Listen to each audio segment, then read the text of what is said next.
Merkabra.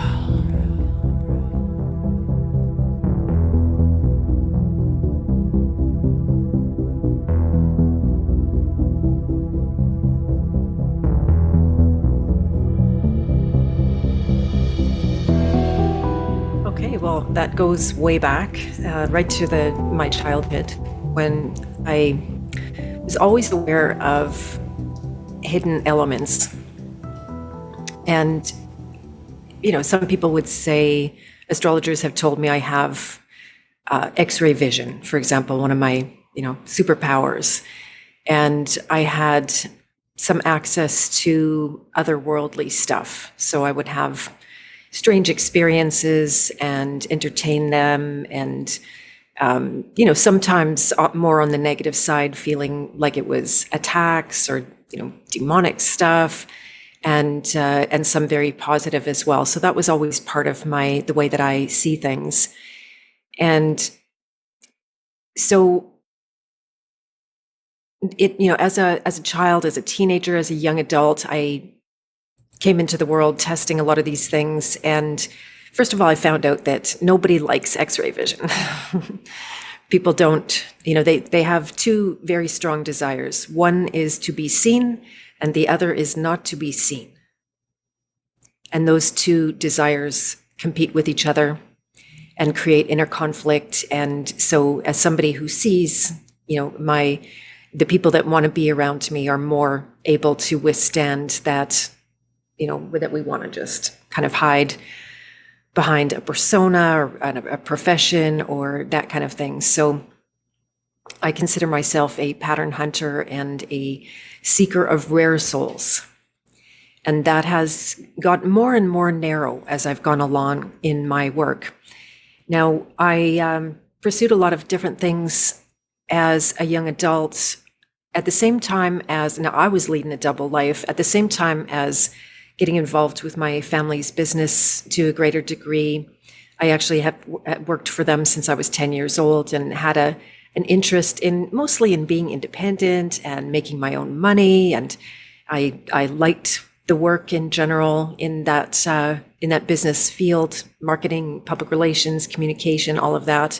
So I ended up their vice president by the time I was in my early 20s, which is very young to be a vice president, but my dad was grooming me in a good way, not like pedophiles groom, but mentoring me. And at the same time, I was also pursuing all of my spiritual interests that took me to India every year. So I would make an epic trip across the earth to go and study with a white-bearded guru on a mountain in one of those very cliche-like settings. And did a great deal of inner work and meditation, learned enough Sanskrit to write my own music to it, got involved with that cult, which is, now it has that, all of the characteristics of a cult in it. And then about the same time that cult started to fall apart for me, meaning that the guru was shown to be, not up and up, and was kind of a thief and a grifter and a pedophile, then, so that all of the illusions of having this perfect realized being, that we had the good one and everyone else had the not good ones, was falling apart. And I was diagnosed with a stage 4 lymphoma. So my life began to fall apart in many arenas at that time. I had already been trying to get out of my family's business because nearly a decade in that role was, by the time I'm 29, I am very sick. I'm totally stressed out. The corporate world was so mean and cold and unbending and full of empty souls that really nobody had the luxury of caring about people, because it was always this top-down agenda happening. And the money and the success were there, but the happiness and the health and the spiritual thing that I was actually seeking was not there. So I tried to lead that double life, and instead of using my conscious awareness of what was going on to get out, I invented a full showstopper of getting so sick that I had to walk away. That's one of the cautionary tales that I always tell people, that you don't have to wait till things are totally out of control to begin making changes. You could have made sooner. And so that began a 3-year journey of fighting for my life, taking many different avenues in mostly natural health, because at that point I'd already been very well biased against mainstream medicine. I knew the harms that were there inherently. I had a family full of medical professionals, so I could see in behind the scenes how things worked and didn't work. So I tried to avoid that system like the plague. And when you try to avoid something, you're actually calling it in. Part of that backwards world.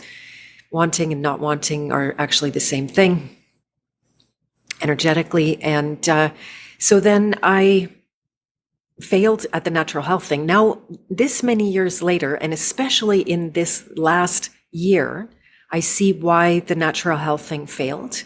And I ended up having to go headlong into the mainstream medical system, did reams of chemotherapy and, just all the gory tests, and, went through a near-death experience. I lost my hair twice, had, I was so sick I couldn't even breathe comfortably, never mind walk down the block.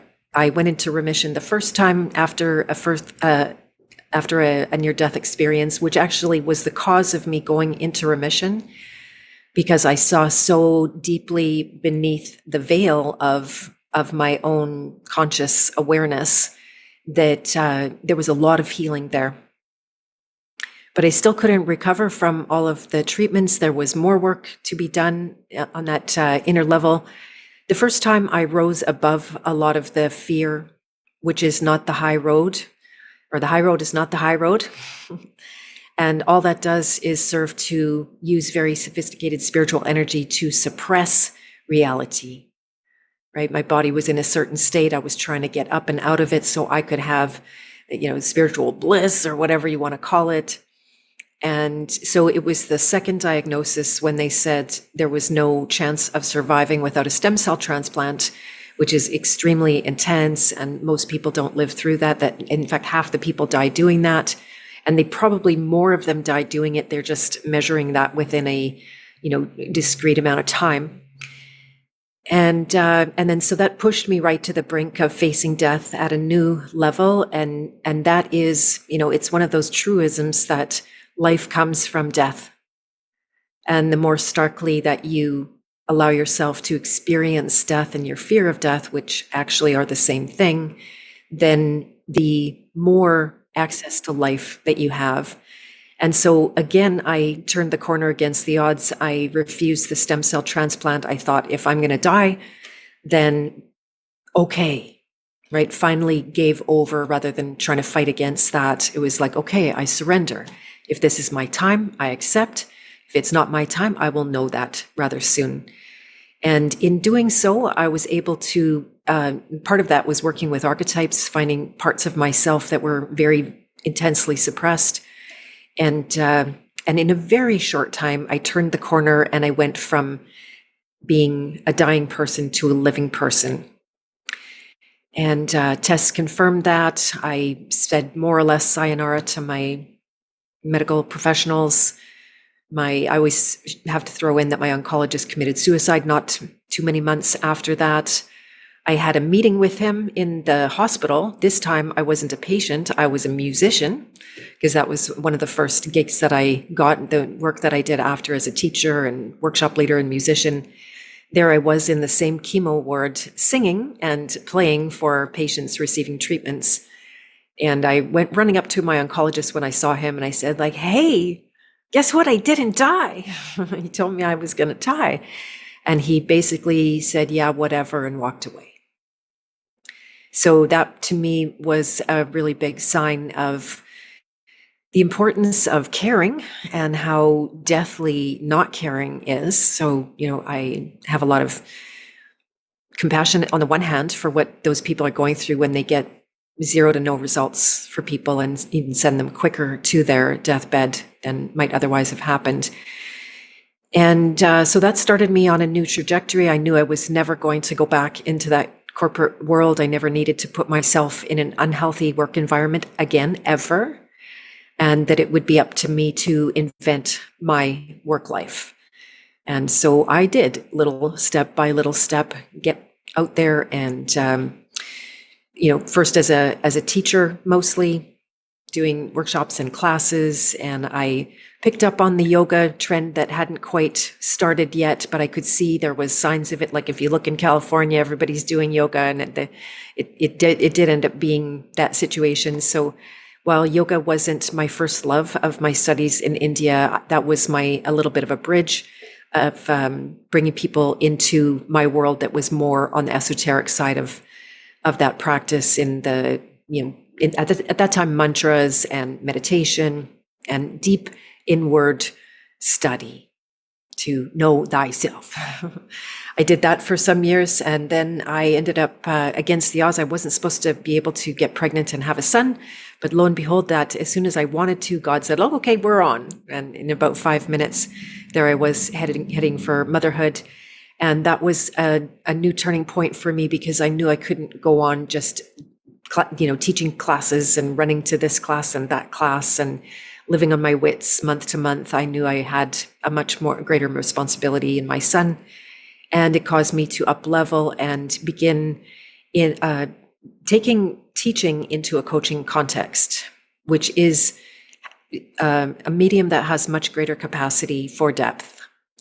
And where a class, people just come and go, and it's not that they have any great value for the work you're doing. It's that it's at the right time and it's in their neighborhood, right? So they're making decisions based on very low investment of their time and the work that they put into it. Whereas coaching allowed me to attract people that wanted to go deep, because I'm a deep person, and I like that. And so then that's, am I going too far? You want me to just keep going on the life review? Absolutely. Okay.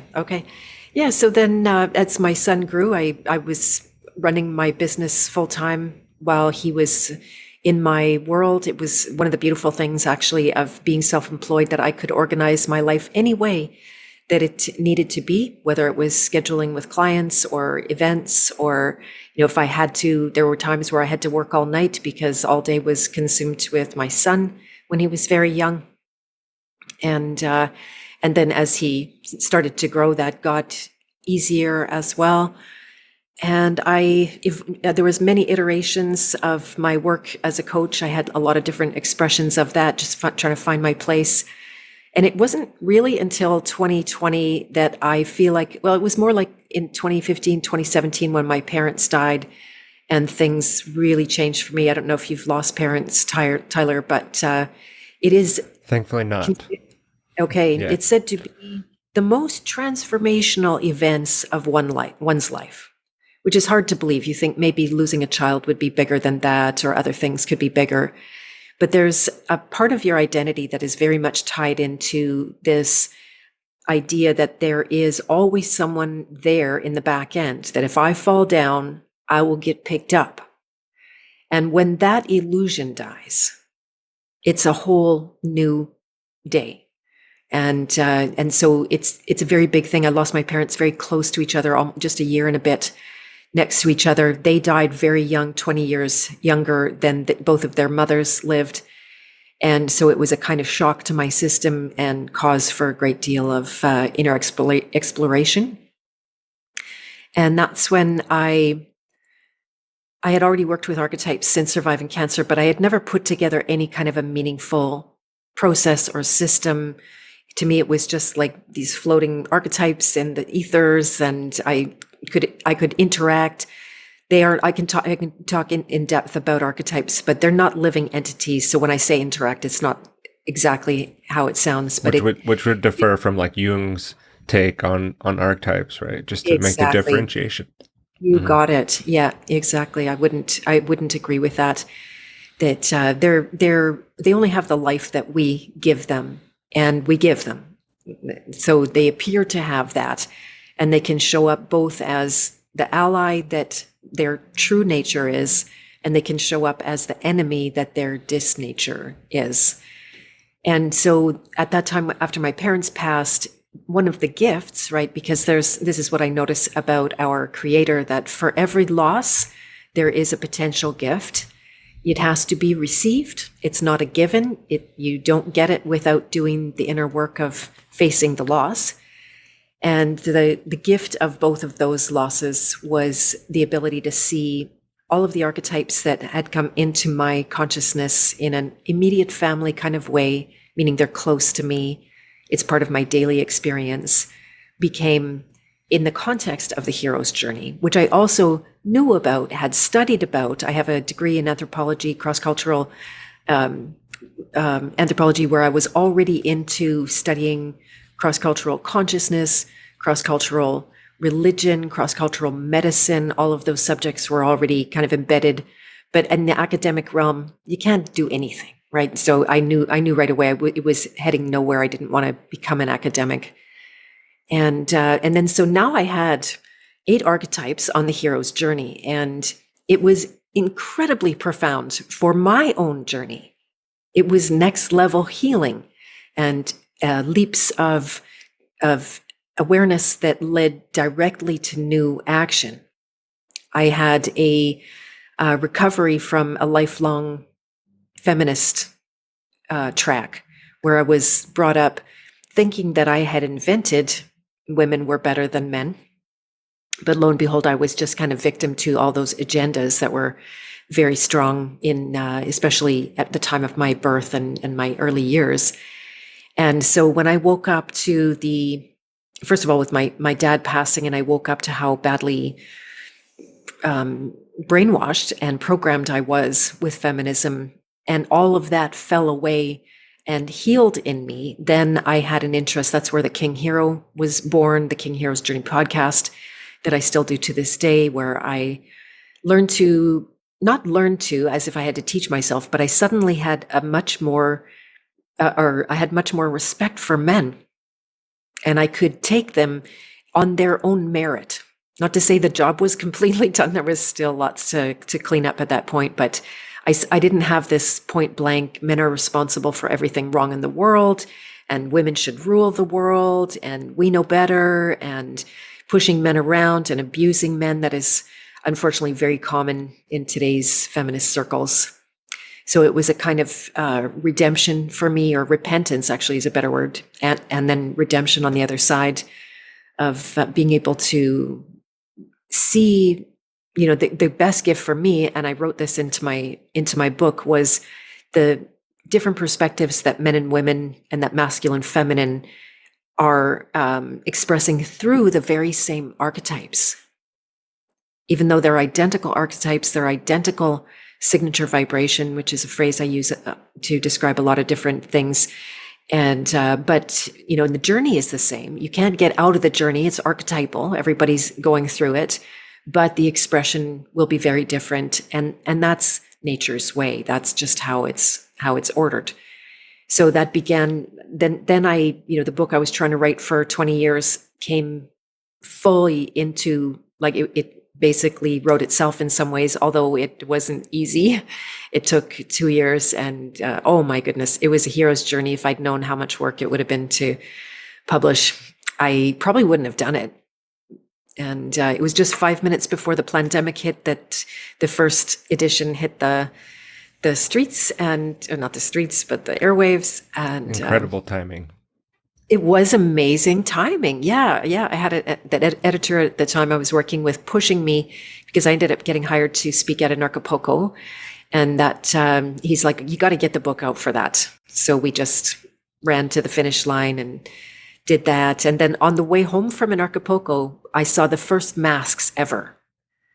And I'm like, oh yeah, I can see that weirdo thing going on in Wuhan. That's never going to affect sleepy Manitoba, where I live. And then 2 weeks later, boom, locked down, right? Like, just, I was absolutely floored.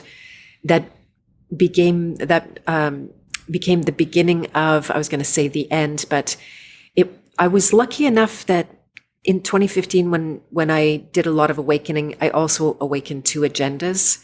So I had that much time to prepare myself for this. That's good and bad, because I saw, like, here we go, high speed, warp speed into all of these dark agendas. So it was pretty devastating.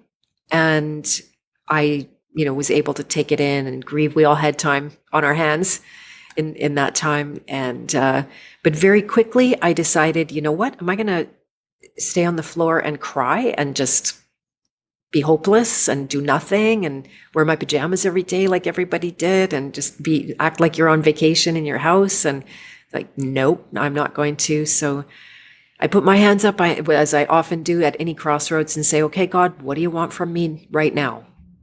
How can I serve?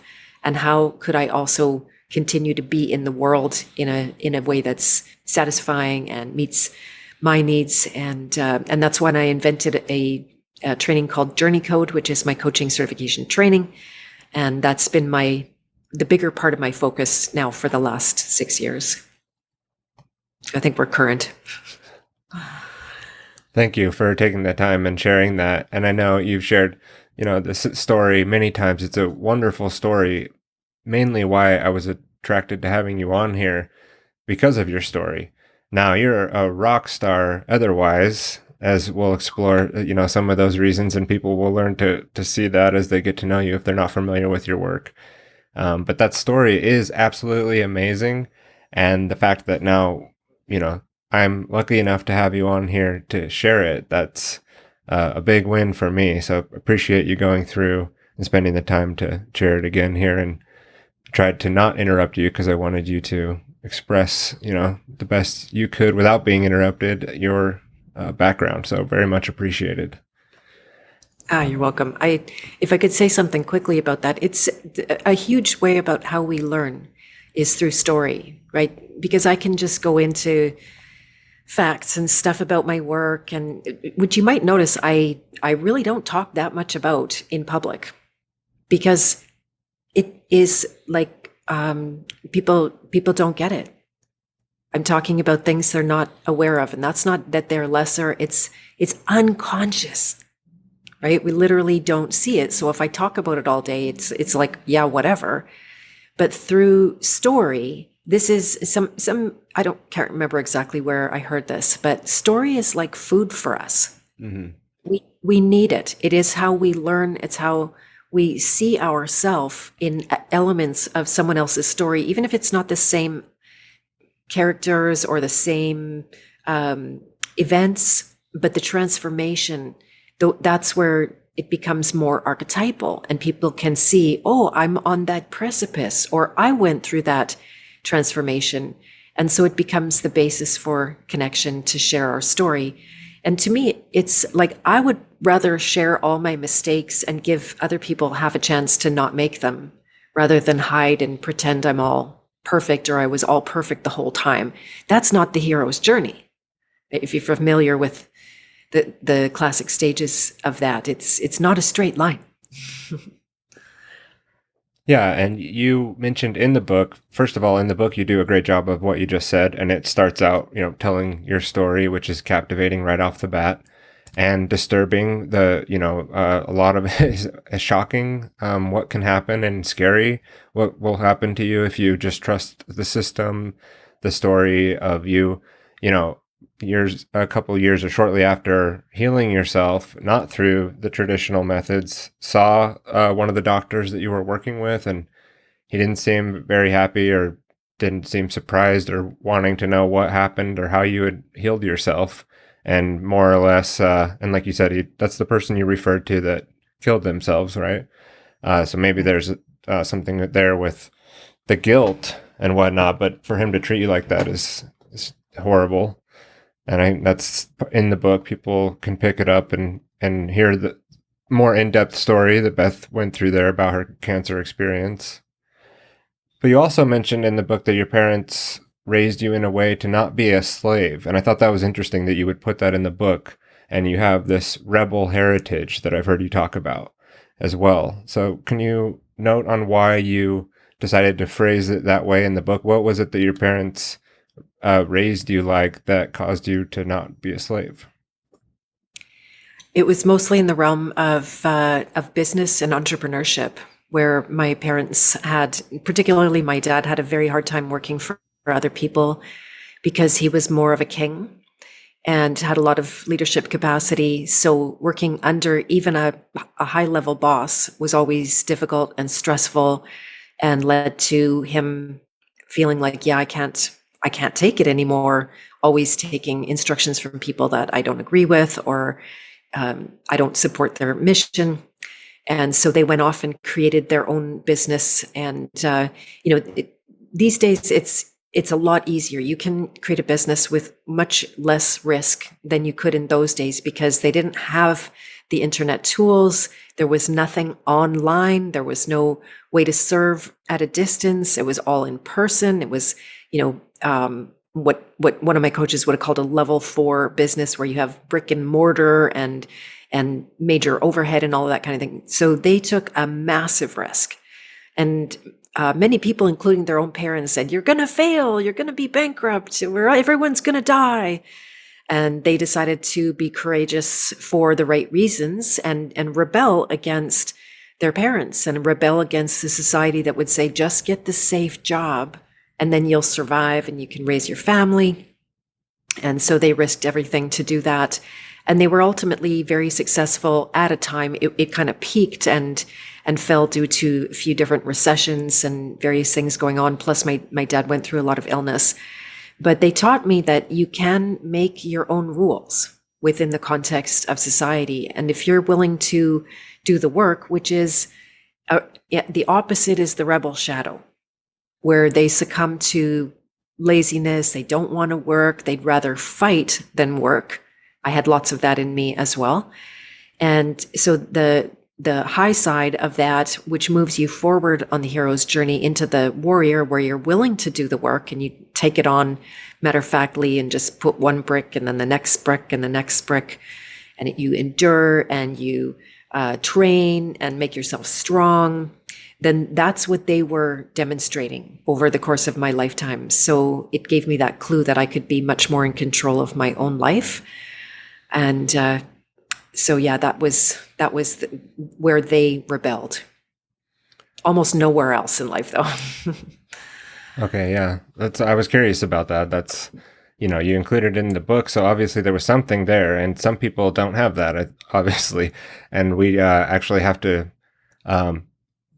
those individuals who don't have those parents in their life may end up losing out on exactly what you just said completely and entirely. And then when they go through any sort of wake up process, there's this, you touched on it earlier, that when while your parents were still alive, this psychological thing that you said you may really realized, once they passed, which was that there's this thing of, well, there's these figures here that are going to have my back if the worst happens or if something goes wrong. And whether you're, very extremely independent and you're totally on your own or not, I think that is still there, right? In some way, we can't really get away from that. Being human, being a mammal with parents that live for a long time after we're born, and the way that we grow up. So that's definitely interesting, and thank you for going through that. The archetypes, I know we didn't touch on all of them or list all 8 archetypes, but the child archetype and the fear of betrayal and survival, how does that shadow side manifest in people's everyday life without them realizing it? Yeah, that's such a big one. And it's a very invisible one, because it's two of our greatest pains. Two of our greatest fears are betrayal, which is only lesser to the fear of death itself. And so when you think about having been a child, especially say from the infant days, and having had one child at least where I could see you want to say fragility, right? Like if I left that infant for a couple of hours, they might die. Right? That's how edgy it is in those first moments of life. And then that infant would act like it. I would just go to the bathroom and be like, I'm going to die over here. You like, save me, and I could know you're okay. But I was really able to see, like, it's a very deep fear. And there might be part of it that the love for and the preservation of life is entirely natural, but the fear of death is, to me, the inversion of that, the unconscious inversion of it. And so, because that's so intense and so painful to face, and most people won't until you're in the accident, or you get the bad diagnosis, or your wife is dying, or your mom is dying, we don't want to look at death, right? We keep it all behind the concrete walls of the hospitals. It's just, we don't have it in our cultural lore. Death is extremely awkward when you're in that death and dying scenario, that somebody's dying, nobody knows how to act. And B, we don't have any set way. You might have a priest, but that's kind of lame these days. And what are they? It's just ritualistic, not really contributing. Although I don't want to take away from any individuals out there that really do help with that process.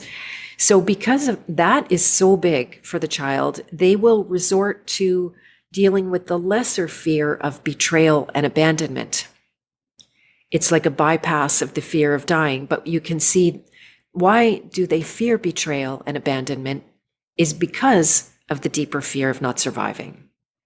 It's just a less painful place to work, a little higher up in the in consciousness, so to speak. And then how that plays out with the child as adults, because we obviously grow physically out of being a child, but we never grow out of the archetype of the child. And so that plays out a lot in one-to-one relationships. And where it's especially easy to see is in romantic relationships, where you end up with these exact conflicts that couples, one will betray the other and be dishonest or cheat on them or emotionally cheat or, whatever is going on, or they will be afraid to be abandoned. So they will tolerate things that they shouldn't tolerate because they've got this attachment ultimately to survival, what they think to be survival. I always talk about how for a woman, there is not long in the past of our history where a woman really was dependent on the husband for survival. They might not survive outside of that marriage. There's lots of that kind of thing. So I think we've got lots of inheritance of attaching out of that programming that says we're not going to survive without that connection.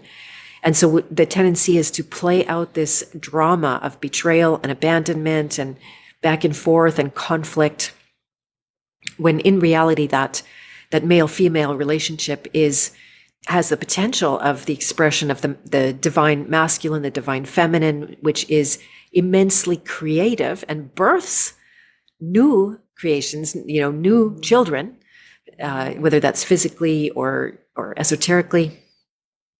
And so then, they just end up going back and forth and pendulum swinging. There's many pendulums in the unconscious. And the child is a really beautiful one to spend a lot of time with. Like if you only studied one archetype, the child would be a fantastic one to make great headway in towards freedom around.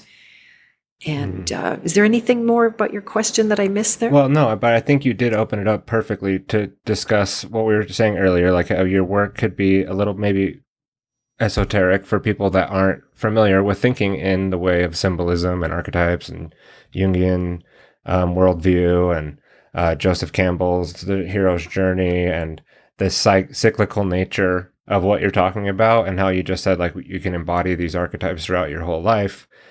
Maybe some of the mechanics or, how things work like that in your mind, that you transfer that payload off to people when they're getting familiar with this and they're going, what are you talking about, archetypes and some kind of symbolism I don't understand.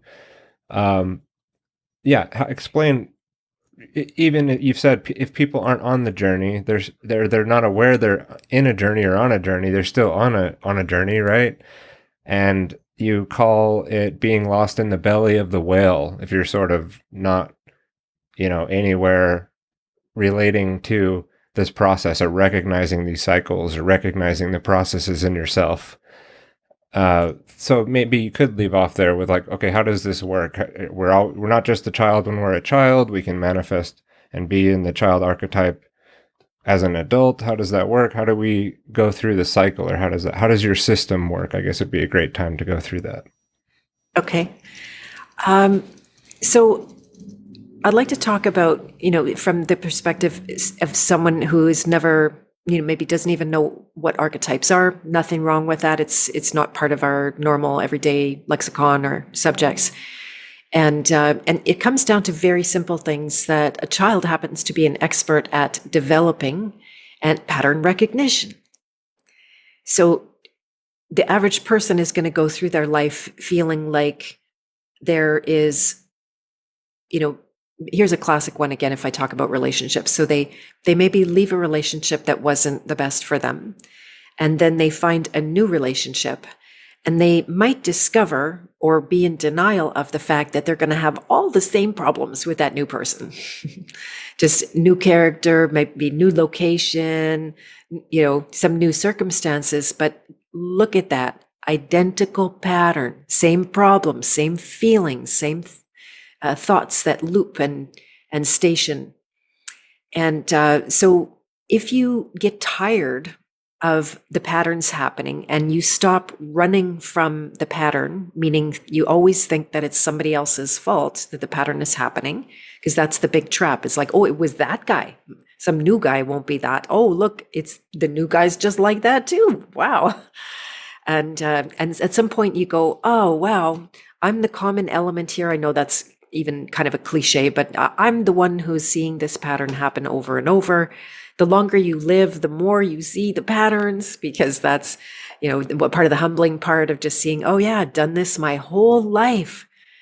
And that's what archetypes can point to, that were common elements throughout the entire life. And they show both gifts and shadows. Now, the only difference between gifts and shadows is that the shadows are entirely unconscious to us. We don't see them.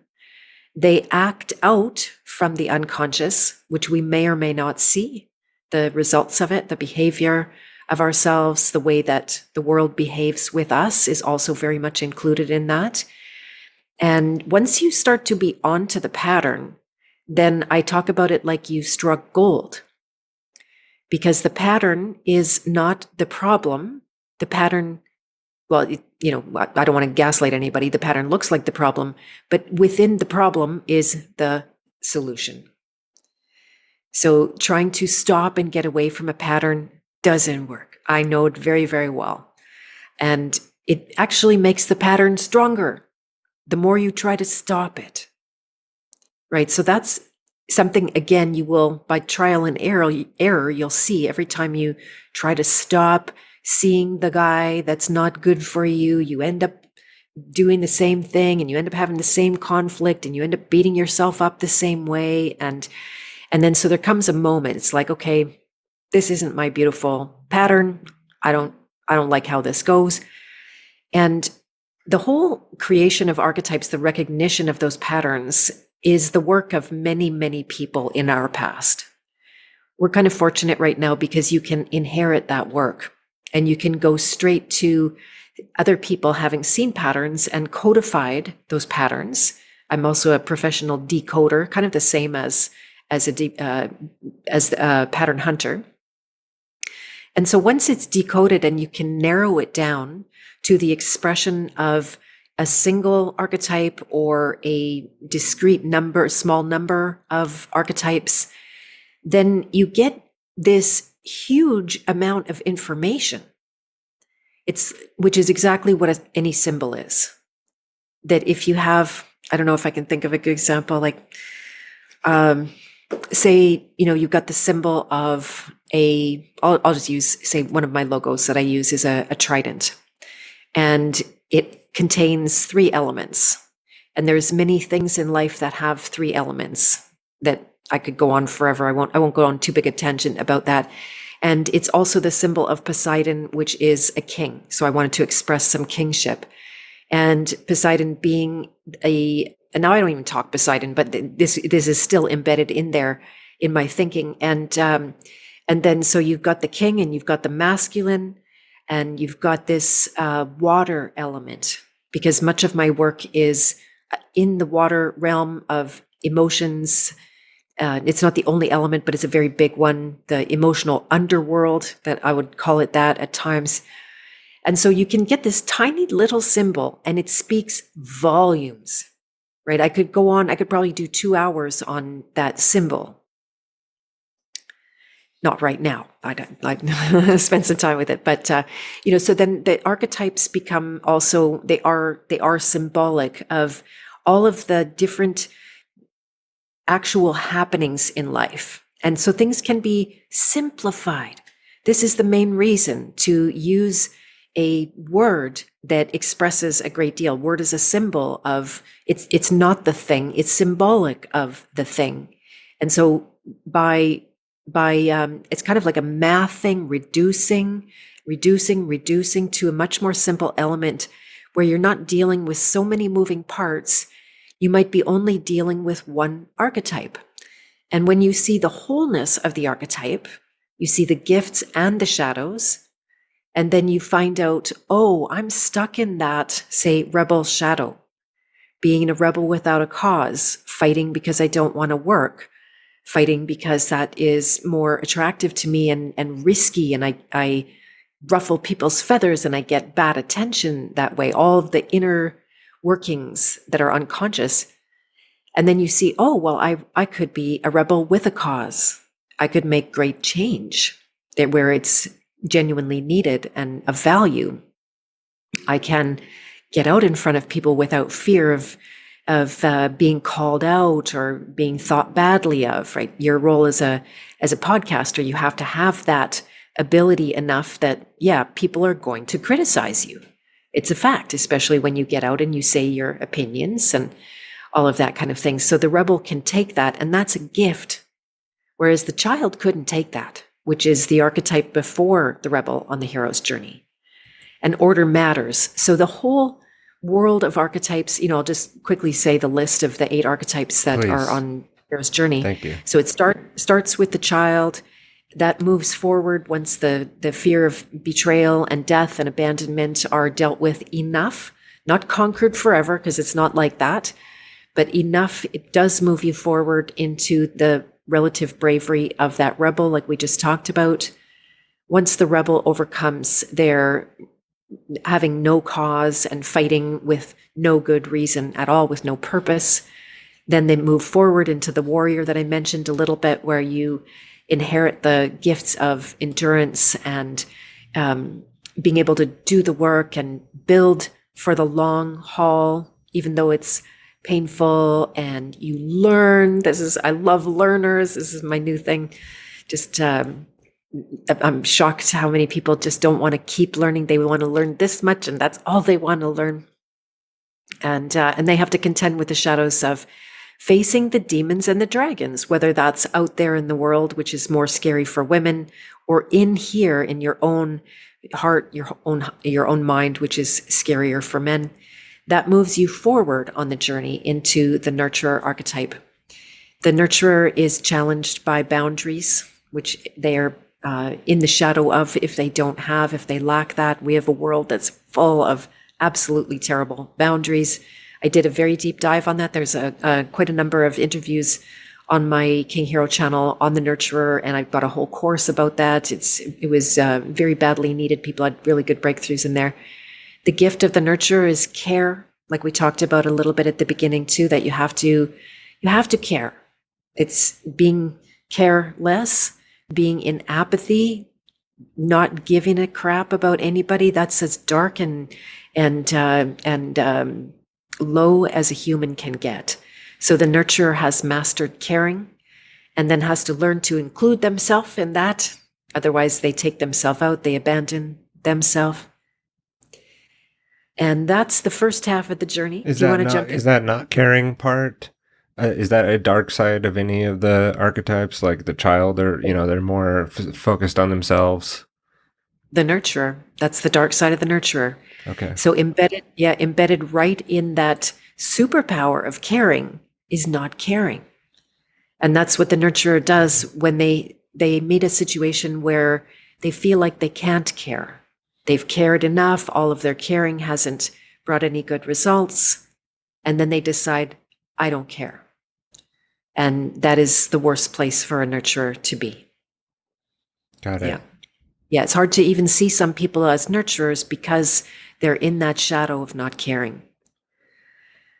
Right. And so also to clarify, and then yes, please continue. This cycle could happen quickly for some people and over a decade for others, or continuously. Are some people going through this a lot faster? In a day, do you navigate these? And then, yeah, please continue. Yeah, it can be all of the above. Sometimes before breakfast, you could do the whole cycle before breakfast. It's kind of like, are you familiar with astrology at all? Yeah. Okay, I'm only a little bit, but I know enough that there are so many influences, heavenly bodies, planets, whatever you want to call them, and they are cycling at different rates. And so it's like that with us and the archetypes. There might be an area of your life, say it's your work, and you are on a high-speed trajectory on the hero's journey, and you're cycling faster. But say in your relationships, that's slower, that's more difficult, then there might be places that you station, you just get stuck in the child, and you dig your heels in like a child does, and you don't move from there, or you move so painfully slowly.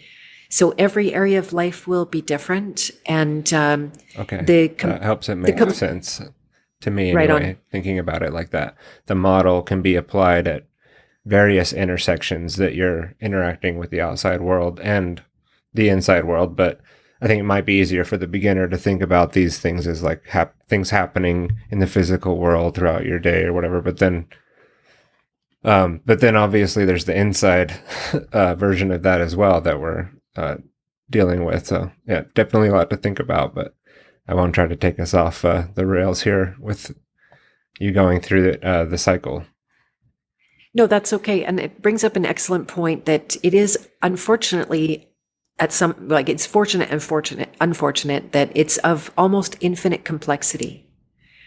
And so that me having seen that on what I thought was my deathbed, that was one of the big revelations of the just incredible, enormous, endless exploration that was available. If you had 3 years to lay down and do nothing but explore, nobody has that if they're not in trouble like I was. And most people, in fact, when they're in trouble, don't end up doing that deep inner work because they're flailing.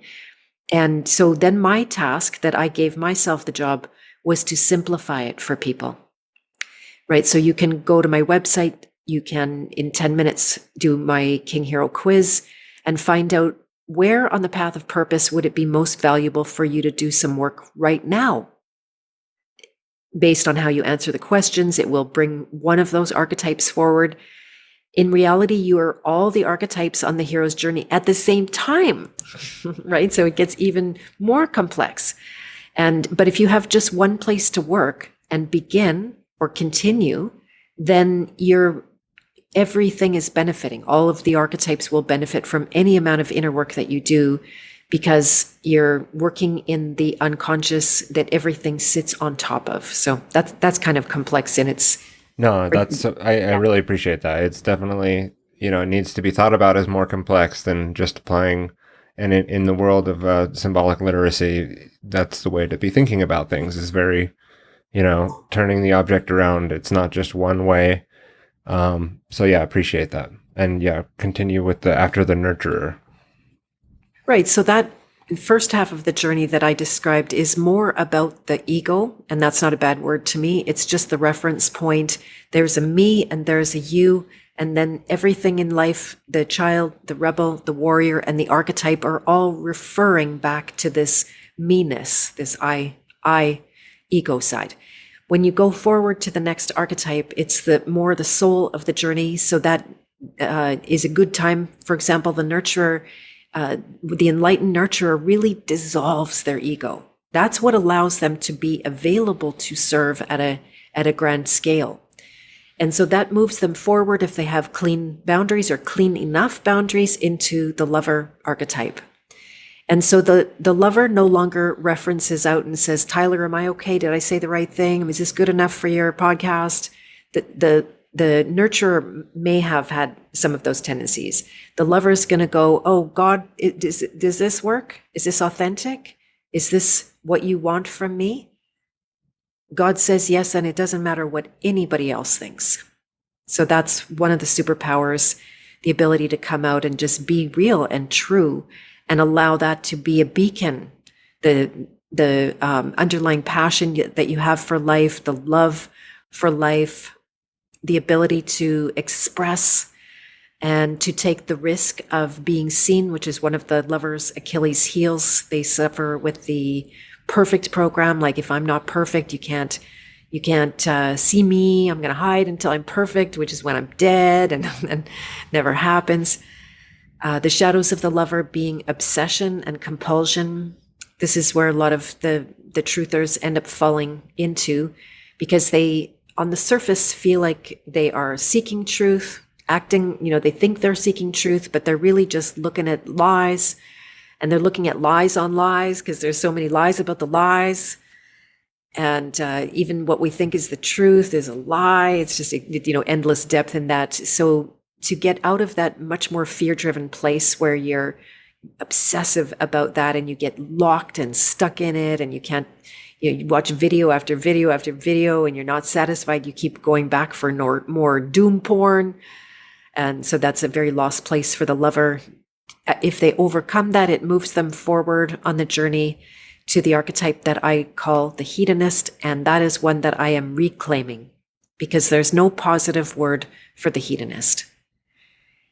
As it turns out, the seeking of Most people would pleasure, think of the hedonist, oh, so it's only bad, right? Yeah, if you call someone a hedonist, they're not going to say thank you.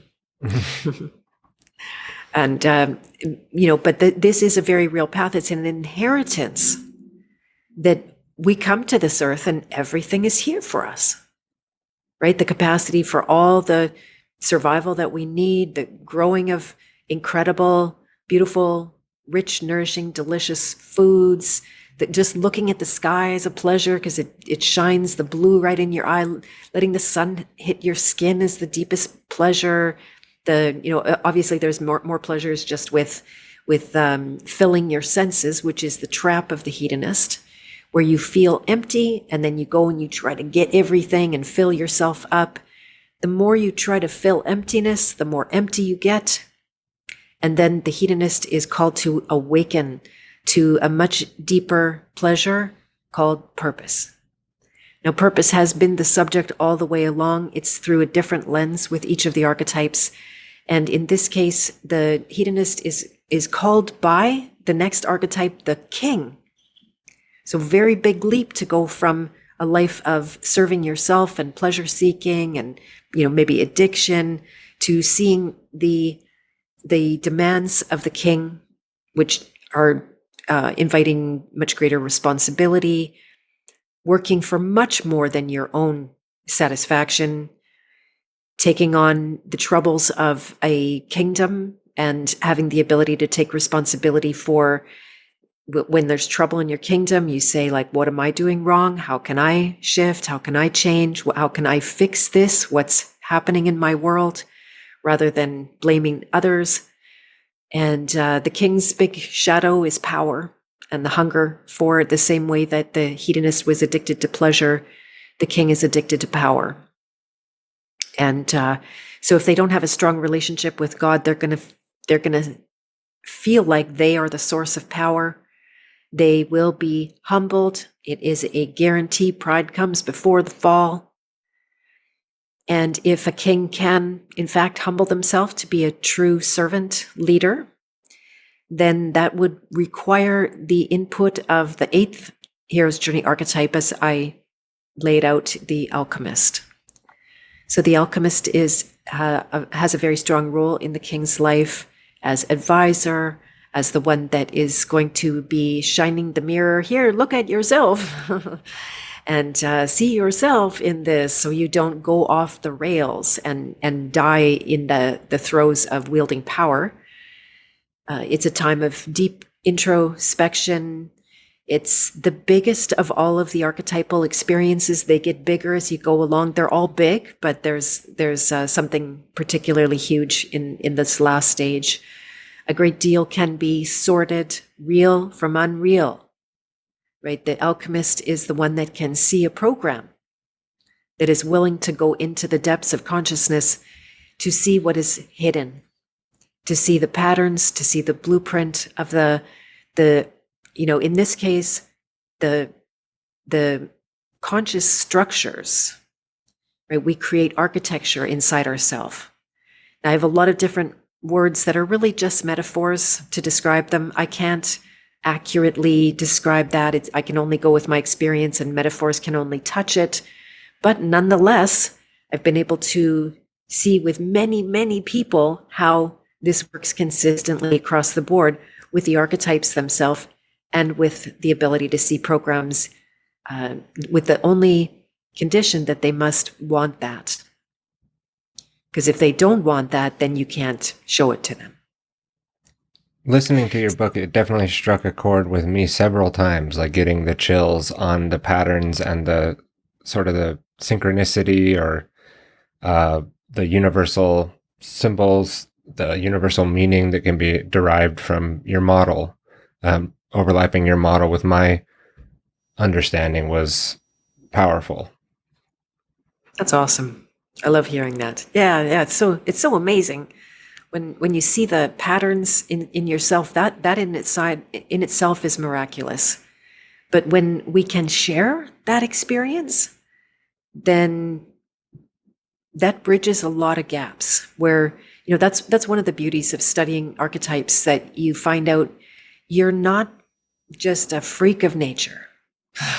Not to say you thought that, or we all have this inner experience, like, I'm messed up, there's something wrong with me, I'm different from everybody, I'm disconnected from everybody. That's speaking directly to some programs. And the archetypes are a way to see, oh, actually it's pretty ordered. It's not just a chaotic, disconnected thing. Yes, we are unique in our own ways, but only within the context of the order that's already there. And you mentioned that, was it the lover that can find their calling? Yeah, so each and every archetype is tasked to find their calling. Okay. So it will just look different. The child is particularly tuned to the calling itself that may have no form. That's where I was at when I went through my near-death experience. I opened to the calling, and I downloaded, this is again metaphorical, right?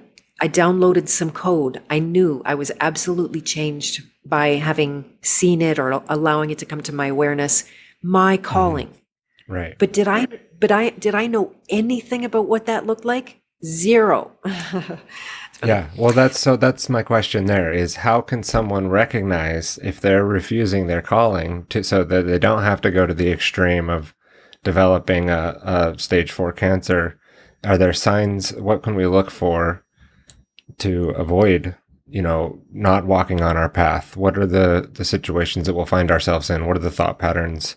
For me, it's usually like an extreme lack of feeling purpose. So I can tell, and I know that I feel worse because I'm not working on the things that I'm supposed to be working on. So, and I've gotten better at recognizing that even more recently. I have systems in place now to try to remind myself daily. But most people are not doing that work. I don't want to speak for most people, but I think with the state of the world, I can fairly say that a lot of us are not doing that work. And so that can lead to literally making you sick, like you've experienced and like you went through. So yeah, what can people look for? That is one of the best questions I've ever asked. And I don't say that lightly, actually. That's brilliant. You're totally onto it. Now, there's two elements, I think, to simplify it, and I can give more examples as well. That suffering, say if you go with the Buddha, he said suffering is not optional. This is going to be part of life, and everyone has to come to acceptance that there's going to be loss, there's going to be pain, there's going to be challenges and hardships. That's just part of life. We don't get out of it. This is the hero's journey, after all. And then the distinction that you can start to make is that misery, that pain, does it have a purpose? Or could it be given purpose? Or, in fact, is it empty and void of purpose? So me struggling to write my book was full of purpose. It was me finally fulfilling on a calling of 20 years of going through the difficulty of that. Now, if I was banging my brains out trying to work for the government in transitional housing, I'm just looking out my window at a building that's being renovated right now. And every day I fought with colleagues, and I got bad-mouthed by some people, and I wasn't making enough money and couldn't make ends meet. I would also be challenged and have the same levels of stress, but it would be, for me, entirely purposeless. So the challenge and the pain and the hardship that's purposeful is full of life. And it may require a lot of effort, but it doesn't drain life. So this is another massive sign that I teach people to distinguish. Where you're on purpose, you are gaining energy. Where you are in a purposeless place, it's entirely a drain of energy. So those are two really big ones. Now, it gets tricky and highly nuanced. Some people might say, oh, it's your purpose when everything happens easily. Well, if I can swear in your podcast, fuck that shit, right? That's, again, the hero's journey. We're not here for everything to be easy. That would be nice, and it's good when we have those hedonist times that things just flow and it's all nice. But, at the end of the day, we are ones that learn much better through our hardships. Sad but true, right? It'd be great if we could just learn without the hardship. Maybe that is that is possible, but probably not that probable in our world where we're at right now. The refusal of the calling, the beauty, like God built that right into the system. If you look at the 12 classic stages of the hero's journey, refusal of the call is right there. There's the call to adventure and the refusal of the call. So even though you're refusing the call, you're still in the same exact process, and it will just be a matter of time. The thing to recognize in yourself there is one of the programs that could be named resistance. This is an unconscious program that no one is aware of until you actively go looking for that. And when God says, like, Beth, create a 7-month coaching training while everybody's on lockdown. And I'm like, oh, that's going to be a lot of work. And I go into resistance. I say, nah, I don't feel like it. I just want to lay here and eat bonbons, whatever, and then so that resistance, it'll have a signature vibration to it where you're resisting the good thing, or another example, you awaken to a certain level of nutritional deficiency inside yourself, and you realize, like, I need to eat more protein. And then you resist it because you're a vegetarian and you don't want to kill animals. And then you go into resistance against the thing that would actually be good for you. It has a signature vibration to it compared to, say, if someone wanted to come and put a hot poker in your eye, you would be in resistance to that. But that's not programming. That's the love for life and integrity of body and soul, right? So, but those are very fine distinctions. That takes a little bit of practice to be able to recognize the difference between fear-based resistance and the just knowing where to go based on life. So yeah, that's a really good question. I want to unpack that one like crazy. It can be that things... This is what you help people with, right? So this is also something that you do in your work, is help people not lean into it, basically, like find their purpose and not resist it. And so this is something that you're I mean, am I wrong about that? That's the work that you're doing with people, right? Exactly, because programming sits on top of purpose, which is natural. It would express naturally. It's possible that there's many ways we are raised and, traumatized in our raising that causes layers and layers of programming to be built up that sits on top of the natural calling and makes it hard to access. And we're more or less in slave world, although there's some debates, of course, around that. But we're told what to do. You go to school. My son, he's 18 now, and he just graduated high school, and there's no plans for university, which I'm glad for. But you can see he's now having to navigate in the wild open where nobody's making his boundaries for him. He's an adult. He can make his own decisions legally. I still will mother him in ways that I think he still needs. But so we don't have to find our calling. Nobody has to do that. You can just go through life. You go to school, then you go to work, and you have a family, and then you die. Oops. And, so you don't actually have to take on that question, what am I here for? It's usually the big life events that make you see the end of your life sooner than you would have liked. And then you're like, oh, why am I here? Oh my goodness, that might be important. What am I doing here? And so it's when you're able to start taking even the slightest of layers of programming out of the way, purpose naturally comes, right? That I have a whole course, Find Your Sacred Purpose. And a good chunk of it is to demystify the calling. Because and I even put that word find in there in the title. It's not like that. You're not out searching, are you my sacred purpose? Are you my sacred purpose? Do I want to be a this or a that? Right? It doesn't work like that at all. So it's a process of elimination, taking away everything that's not you authentically. If you can let it go, it's not you. Turns out you can let most of yourself go. And then purpose will be undeniable. It pushes up. It has a life of its own.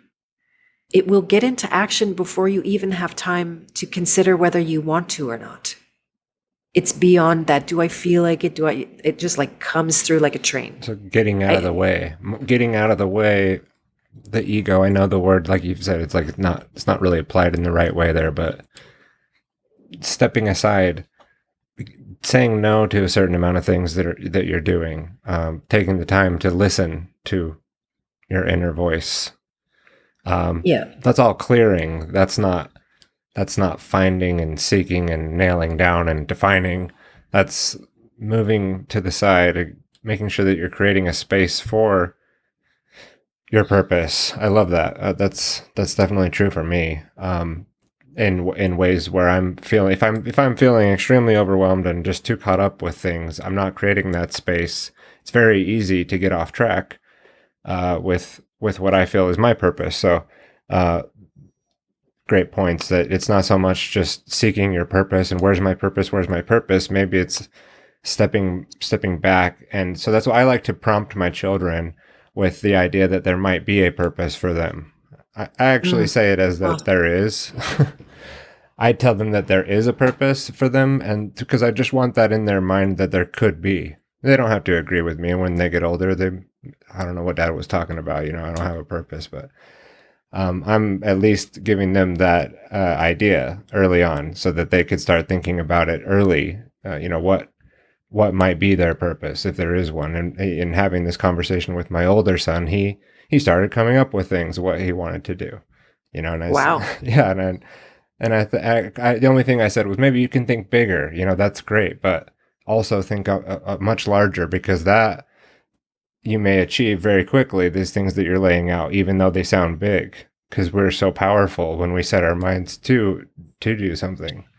But then what we have is like the media, we have the indoctrination systems while we're growing up. You mentioned the slave world is debatable. I find that interesting, because I look at it definitely like it's more of you make yourself a slave by the way that you look at the world, not so much that the world is making you a slave. It will, and it happily allow you to be one. But it's more in your mindset if you're a slave or not. If you believe it and you don't understand that you're actually truly free, then you're in a mindset of slavery. But are you really a slave?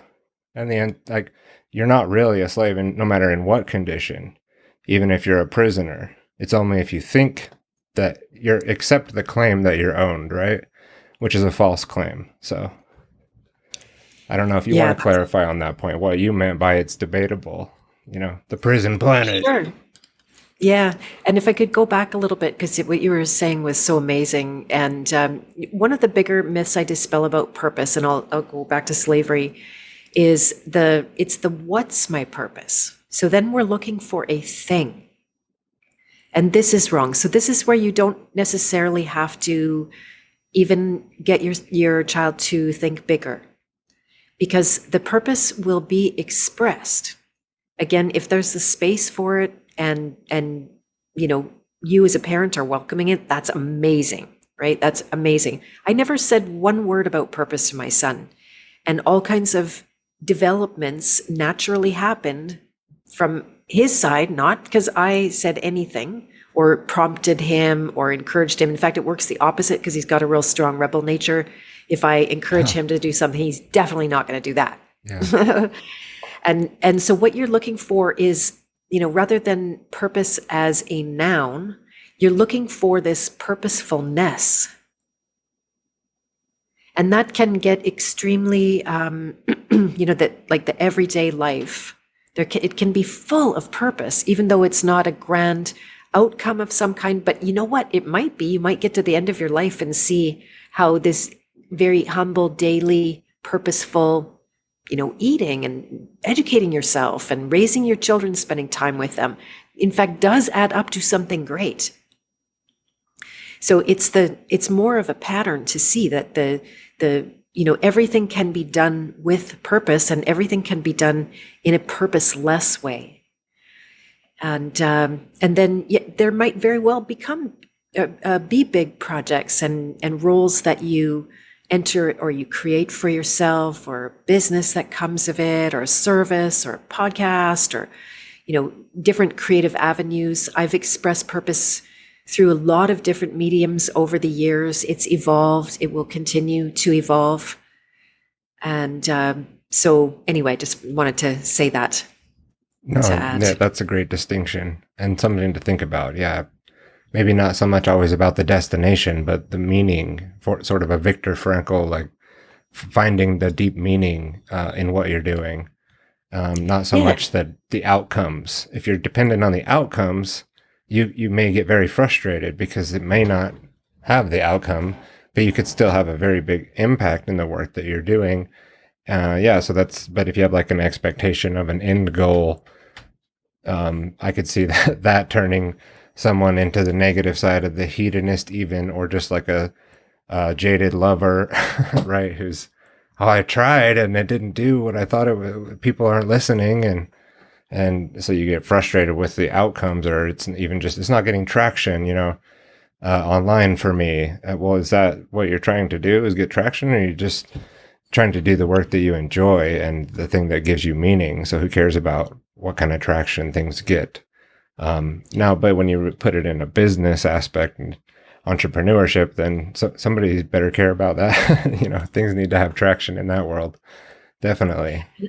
And that's where you need to know, like, purpose never happens in a vacuum. You can't have a purpose without the context. It's not like that. That's one of the painful parts about purpose. You can't just sit alone in your life and have a purpose. And so it's about how you impact people, and everyone will have a different blueprint around that some people require a rather large audience, and some people will require a small cult following, which I often joke about having. And the scale of it, the demand of it will be revealed to you. And so it can very well have outcomes. And not to let it be the reason that you just, say whatever, it's okay that I don't have any attention on this work. It's not okay. My soul says this is to be done. That's where the warrior comes in just having very clear outcome, and setting goals, right? That's a big part of my work, helping people can be very concrete goals or can be directional, more setting their course for a direction. And so there's, that can also be full of purpose. It's less about the outcomes and more about what you said at the beginning of that around meaning, that it has meaning for you. And that it either has meaning for you. You like just watch a child go and choose something to do.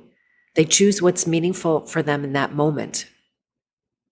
And they'll do it naturally if they're allowed to.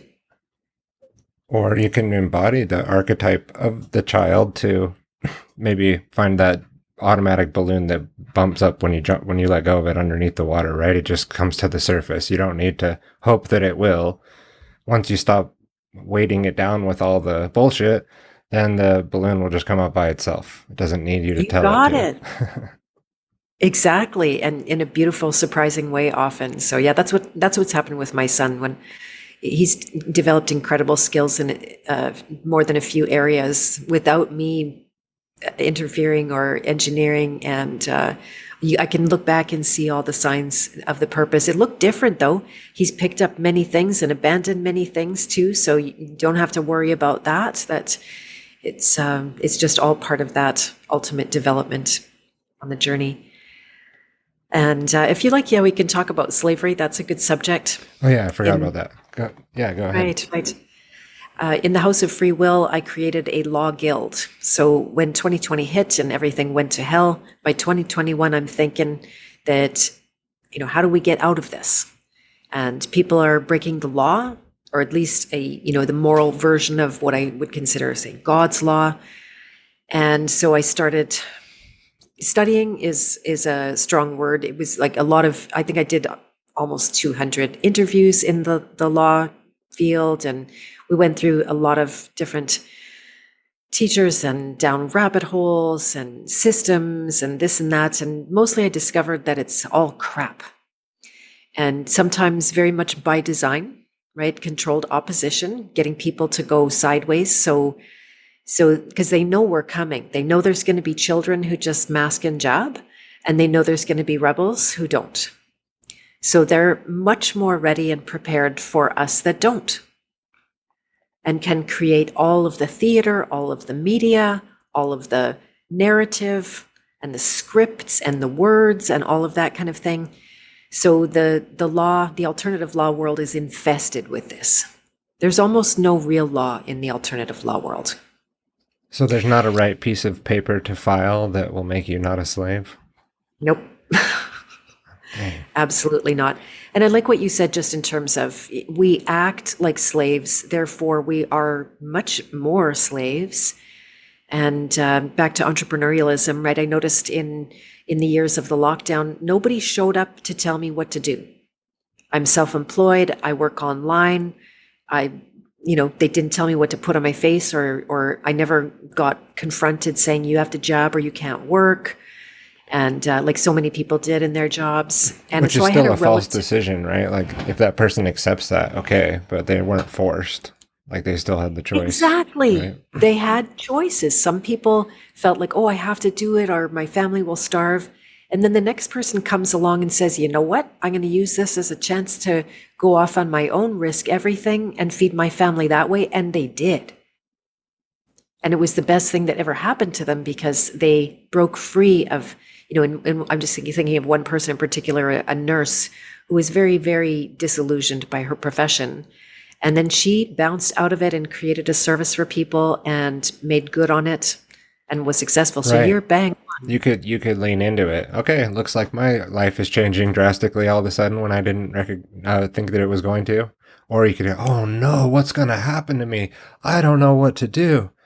There you go. You just told yourself you don't know what to do, and you're not going to figure out what to do with that sort of a mindset, right? But that could be very helpful for people. You did have a choice. It was, we're not quite there yet. We may be there, and I think that's what we invited in by most people's behavior. For the next round, I think we've emboldened the enemy to say, yeah, we could basically do whatever we want, But yeah, sorry, go ahead, continue with your point, because I think that there was a point you're leaning towards, and it's fine to disagree with my take on slavery or whatever. Um, if you think that it's just a complete, it sounds like you're saying it's not real, it's in your mind, like there isn't actual slavery happening here. Say at an ultimate level, yes, but we have certain constraints. If I don't do my taxes in Canada, they take me to jail. That's the reality, right? And there are systems and processes, but it mostly plays on people's greed. Doesn't mean I wouldn't use one if I felt it had enough efficacy, and it's possible that does exist, but we are controlled. I don't get to live if I don't have money, or I would have to live as a dependent on this, government system, and then I would be entirely enslaved by that. So both are true at the same time. There are certain choices that we have to make. We're the only species that's born in debt to our basic needs. And so that's slavery to me. Like that, so I can talk out of both sides of my mouth on this one. But there's two archetypes if you want to drill into the patterns of it and see where much greater freedom can be found. These I call primal archetypes. And I did a whole course that's called Primal Power. And it goes through, it's not the 8 archetypes of the hero's journey. These archetypes are universal. So I'll just list them quickly and then talk about 2 that are super relevant here. Probably they're all relevant. So you've got the child is one of them. It's universal. Everyone has this primal archetype. So that's one bit of overlap with the journey archetypes. And then you've got the victim and the prostitute, the saboteur, and then the masculine feminine. So these are all non-negotiable. You could have a lover very close to you. Someone else could be very remote from the lover, but you will all have this in common. These ones are not an option, so to speak. They're on every stage of the hero's journey. They're in your face. Their primary subject is life and death. So even as we talked about with the child, kind of a similar thing that precipice is always being addressed here. And so the saboteur archetype, the shadow of which is in the name, that we sabotage ourself, our success, our health, our well-being, our relationships, our freedom.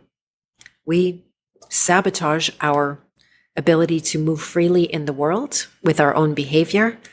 If I run around and I want to open carry in Canada, well, I'm going to jail, and that's where I can learn to be free in jail, right? But I won't be able to move freely in society based on that choice.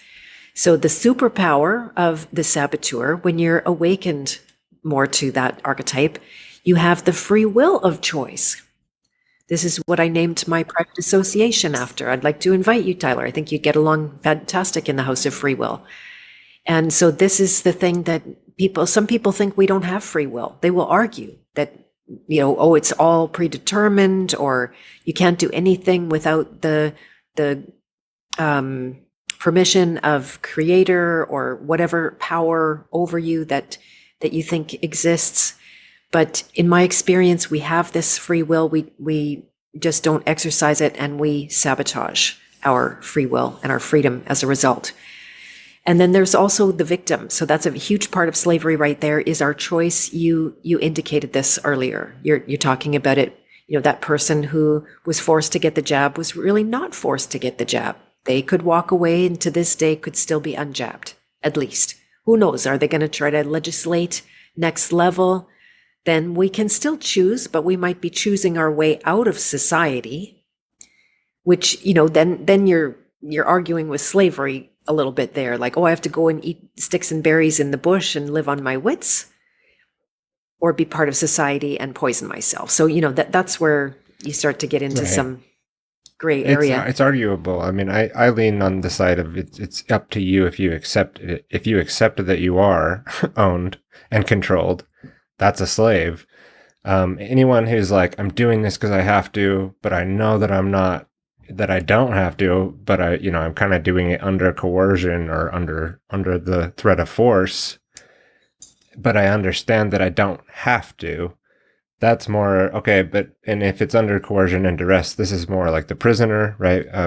Patrick McGowan's series. I don't know if you're familiar with it, The Prisoner, where he's unwilling to give in to the norms of the society around him, and he will not give up on trying to escape, on trying to protect himself, on trying to keep his mind his own.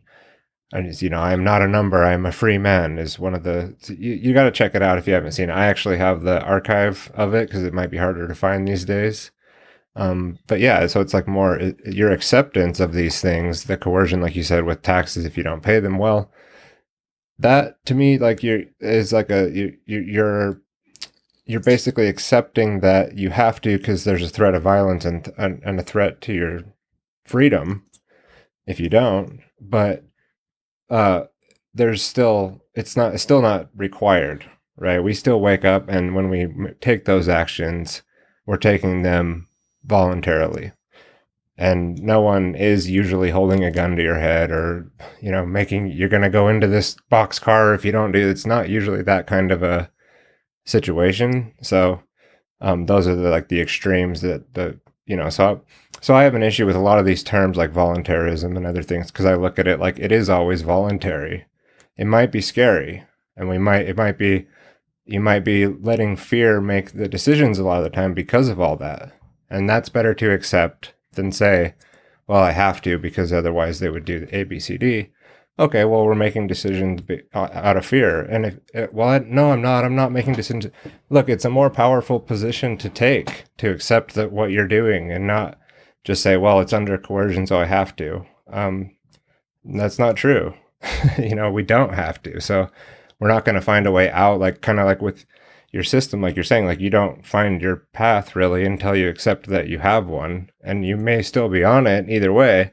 So if you're consciously making those decisions or not, that's up to you, and that's the choice that we have. So another reason why I wanted to bring you on is you have an amazing ability to decipher the bullshit.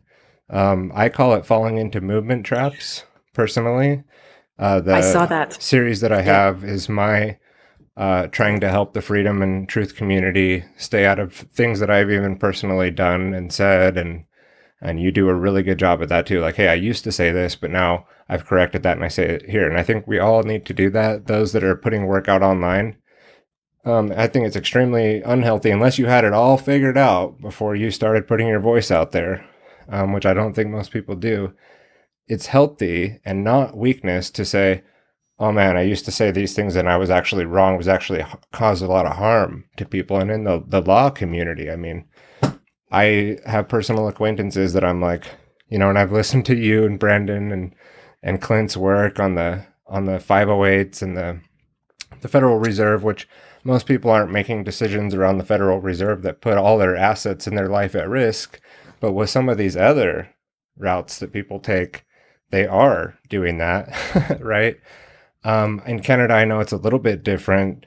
I know that you've dabbled a little bit in these areas. So, that's, if you wouldn't mind touching on that, like your ability to see a lot of the bullshit in the freedom movement and in the alternative health community and the law community, like what makes you different? Because you are, there's cults out there, right? And these people aren't doing, oh, I was wrong, and after this, I got it wrong, and here now I'm going to help people figure out how I was wrong and show them the path so they don't go down that path. Most people double down, right? Or they're just continuing what they even knowingly might be putting out bullshit, but they're selling a lot of this, or they got a lot of people subscribing to that, so they'll continue with it. And you don't do that, and so I respect that a lot about you. Oh, thank you very much. Yeah, it was fun to find myself and Brandon on your podcast there. Yes, I did. I featured your clip saying that you tell people, the world isn't ending. Great news. Mhm. It's not all going to shit, and it's like they don't want to hear it, right? Oh, that was a big discovery. I'm like, hey guys, it's not as bad as we thought. Like, Right, oh and no, they're no. like, oh, you don't get it, yeah. Yeah, exactly. Yeah, so I've systematically become less popular in that world, but for me, it's a lover thing that I am married with the truth, and there's no breaking up. And so I can't not if I do see something deeper, I learn more, and that's again the lover. Like, I just won't give up getting deeper and deeper, whether it's in health. Now, I haven't been so motivated in the law thing. I, in some ways, threw up my hands because it was such a bunch of crap. But recently, I don't know if you're on Telegram. You should come and join the King Hero chat there, or anyone else is welcome. There's a channel and a chat, and so someone's piped up. Like, a lot of people have been in the zone, and they've been maybe in my zone watching and checking things out and watching the developments. And then it's sifted down to a few people who know a bit more of what's going on. So we recently had some events that were really fun. I thought I wouldn't do any more law stuff, but because this guy had been through the whole thing, he had enough passion for the law that he got himself in trouble, and then he tried to get himself out of trouble with all the BS.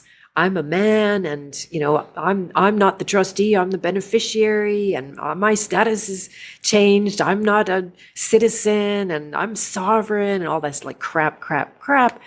And he got royally humbled. He got slapped and punished, and had real experience in the courts that showed him things weren't like he had learned.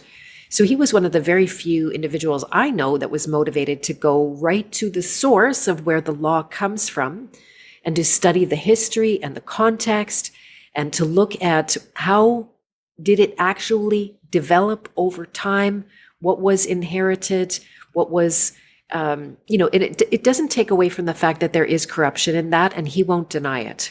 There is.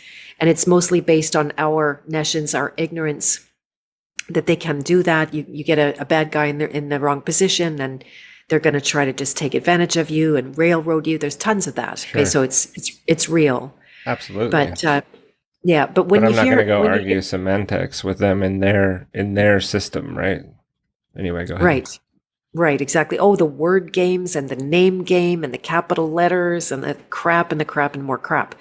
So it's really fun to see how actually a beautiful conclusion. I've been quoting him ever since when he talked about this. When people don't know, because it takes a lot of time to gain the depth of knowledge. What he had to read volume upon volume upon volume upon volume to educate himself. Most people are not able or willing to do that. And then, where was I going with that? It's a good one. So yeah, anyway, people don't want to spend the time. Oh yes, and then here's the thing: is like when they don't know, when they bump into a mystery, and there are mysteries, because we haven't been in control of everything. That's how the evolution in history has gone. Then they make shit up. That's what we're like. When we hit the mystery, we don't like the mystery. It's the unknown. We don't like saying, I don't know. We certainly don't like saying, I was wrong about my claim that I made. You mean like the guru will make things up in those situations? Yeah. Mm-hmm. All of us do. It's one of our survival mechanisms to try to figure out. Oh, look at that. There's the door. Can you take 1 second? Absolutely. I'll take a second. Okay, be right back with you. Yeah, no problem. Yeah, so Beth is really good at breaking things down with various movements like the law community. And I'll just kind of go over what we've been talking about so that she doesn't miss anything while she's away, and then I don't have to edit this out.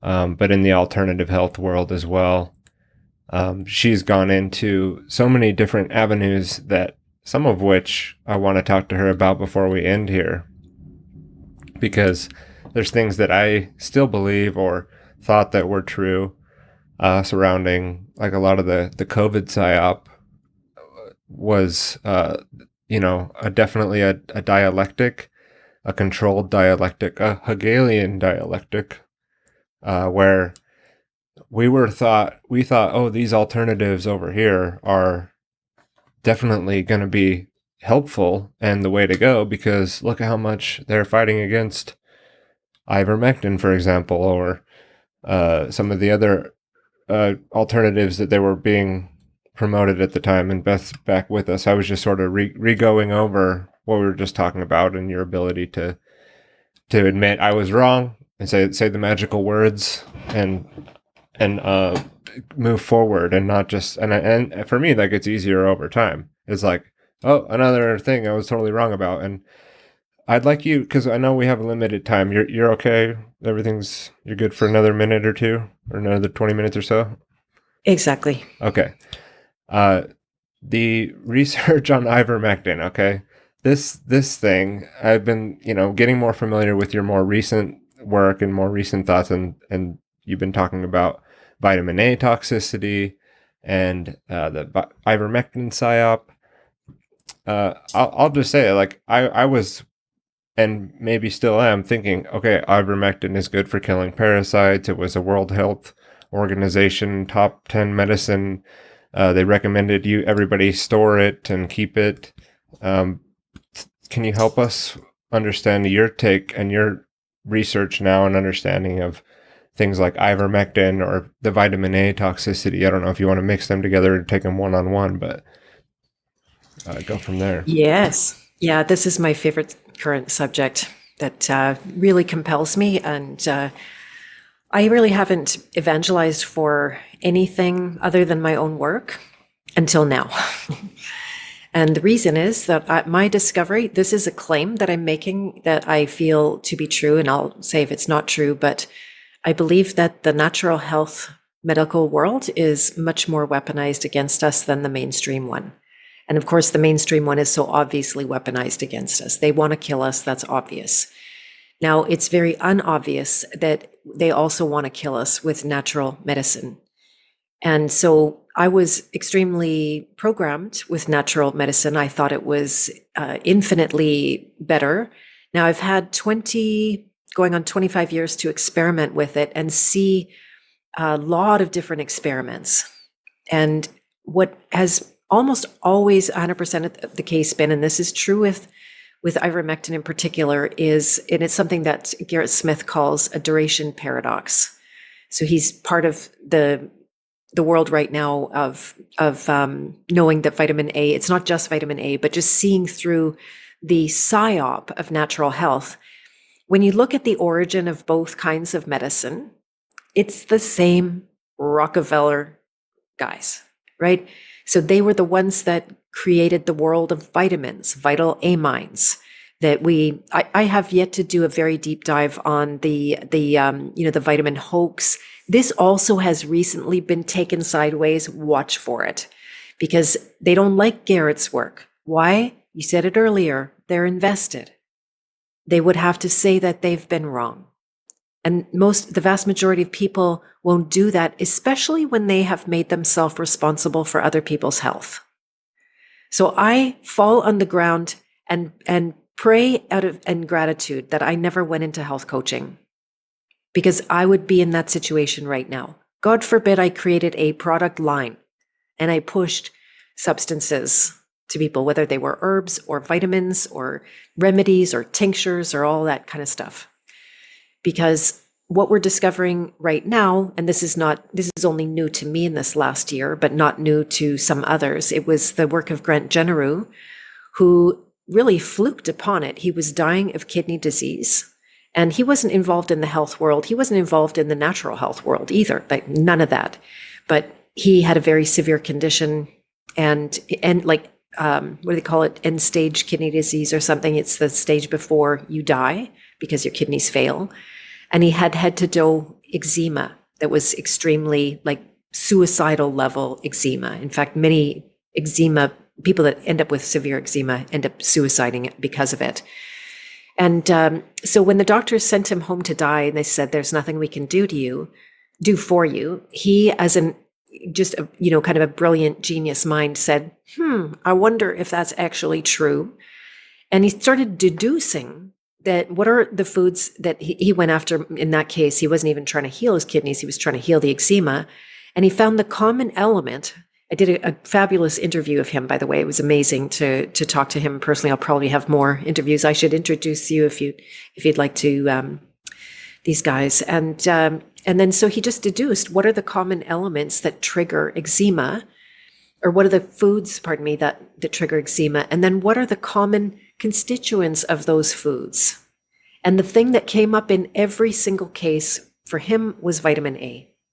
So he's credited with discovering that vitamin A is not a vitamin at all. It is a toxin. And it doesn't matter what form of vitamin A, whether you're getting the carotenoids that we think carrots are so healthy. Well, guess what? They're absolutely psyoped against us. It was an invention to make popular during World War II when they wanted to blind the pilots who would fly at night. This is all I heard documented. you mention that in another somewhere else. You mentioned that, and I was like, oh, I got to look into that. That sounds interesting. Yeah, I can send you Garrett's stream where he showed the history and the images and the propaganda. Right, it's all war. It's all propaganda. And so they were trying to get the enemy to eat more carrots, right? Exactly, and make carrots popular, and everybody grew carrots, and then they became this like household food that you couldn't not have carrots. Funny, I never liked them. That was interesting how I just didn't would have one or two here and there, and just didn't like them. But and so it's not the only toxicity that we face. There's a great deal of others like oxalates in our world. A lot more people are familiar with oxalate toxicity. Mm-hmm. Yeah, not most people, but the people that are interested in this topic, yeah. The oxalates in almonds and almond milk and spinach, and people are blending almond milk spinach smoothies. There's like high dosage of this poison for your body that's a phytotoxin or an antitoxin, right, for those that aren't aware of the oxalate issues. You got it. And sulfur foods, which I used to junk out on, garlic, onions, broccoli, cauliflower, cabbage, sauerkraut, all of that. Turns out sulfur is not good for you. Epsom salts are toxic to you. The magnesium is fantastic, but it's the magnesium sulfide, I believe, is what Epsom salts are. And so that's like a regular poisoning every health food person does every time they get in the bath and think that's good. And that's like antioxidants. We're always being told, antioxidants, you need antioxidants. This new herb is full of antioxidants. Well, guess what? The detox process of the body is oxidative. So when you take an antioxidant, you're shutting down detox. And guess what happens when you shut down detox? What do you think? Like chronic illness long term, nothing that would happen like immediately. But it's like you were saying with that duration issue is you would initially think like, oh, I don't get sick and I'm doing great. But then you have like buildup of toxins, and over time that's going to manifest. And I mean, this is new to me. I'm not an expert here, but that's what I would think that would do. You got it. So in the short term, you feel good, and we love feeling good. That's the hedonist archetype, right? So we're attached to feeling good, and there's a rightness in it, because I do believe in nature we could feel good a heck of a lot more. Like if we were left to our natural state, that we'd feel good a lot more than we feel bad. Now it's the other way around. Our bodies are literally weaponized against us because there's barely a person that doesn't have some symptoms ongoing. And, that's where my health journey has been helpful. And then, so the antioxidants, the vitamin C, you don't want to take vitamin C. Yes, it makes you feel better when you have a sore throat. If you're lucky, you catch it at that time, but you feel better because you've shut down the production of ALDH, aldehyde dehydrogenase. And if it's even like legit vitamin C, I guess, right? So I heard Kevin Trudeau on one of his shows saying that most of the vitamin C out there is like not doing anything. It's just like, it's basically absorbic acid. And that's, again, where I'm limited in this realm to be able to say, yeah, for sure, that's the case. And I think the main point that I would summarize, because I know we're getting close to the end of our time, is that this field is also weaponized, that it is not free of it. Suddenly, oh, you're in the alternative health realm, and now we're in the great green pastures of running around in freedom. Like, and the people that are working against us are way out in front of you on that one. And so, unfortunately, like, we do live in a toxic world, like you said, and there may be some more extreme measures that we have to take, but then that's weaponized against us with, like you've pointed out, and I'm not confirming this or anything, but with methylene blue and the psyop going on there, potential psyop, because again, I haven't gone and said, "Oh, methylene blue is not." I was seeing it as potential something that can be used in extreme situations where they're like injecting us with foreign technology into our blood, right? So something that might have been like, we wouldn't want to take that ever, this high dose of a vitamin C. Well, what about if they're putting nanotechnology inside of us and we have to clean our, I mean, so there's, what if methylene blue has some unique application like that? But normally it would just be a poison or something that you shouldn't put in your body. These are all just opinions. Yeah. I don't have like a solid foundation here, like I said, but I think you caught me at a good time because I'm taking a lot of different supplements and now I'm looking at which ones have vitamin A. Like, does the AG one have vitamin A in it? Like, not the athletic greens, right? This is talked about on Joe Rogan, on Andrew Huberman puts this stuff forward. So, and we talked about this with Tease, like the controlled opportunists, right? Not everyone has to be a controlled opposition where they're being paid, but they sure are making nice sponsorship money off that AG1, aren't they? Or whatever, so. Ooh, I'm going to use that, controlled opportunist. I love that. Okay, yeah. And Tease and I brought it up, but his partner, Steve, over at the AM Wake Up, apparently coined the term. So perfect. I'll give credit. You've coined one, and so let's just do a little bit of rapid fire here because you've got the. I've got a few questions, and we're limited, but the archetypes of opposition. I have it in my notes here. What is it? The archetypes of controlled opposition. Yeah, that's your term on a similar thing. Tell us a little bit about that. Yeah, that was my system that I created because I started just really being aware of how much controlled opposition was in the truth space. And for me, it was just pattern hunting. I could see, oh, look at that narrative. They say it and they say it and they say it. And oh, look, those guys hang out together. And oh, look, these guys that you always walk away from their presentations feeling terrified. Interesting. That's a very interesting outcome. And so I just started decoding and breaking down because I saw these characters on the stage and there's overlap. So you can actually go to my website. You'd have to ask me, send me a note either on my about page or anywhere that you can see to send me a note. I prefer you don't publish my email, but I'll say it. It's beth@bethmartens.com and ask me for that training. I took it down because it got a little swarmed by the wrong people as well, but I'll give it freely to anybody in your audience. And it breaks down there's 8 particular archetypes and they have, I did just share your website on the screen, but yeah, you said that like people wouldn't be able to go find it there, but since you mentioned your website, there it is for people to see. Great.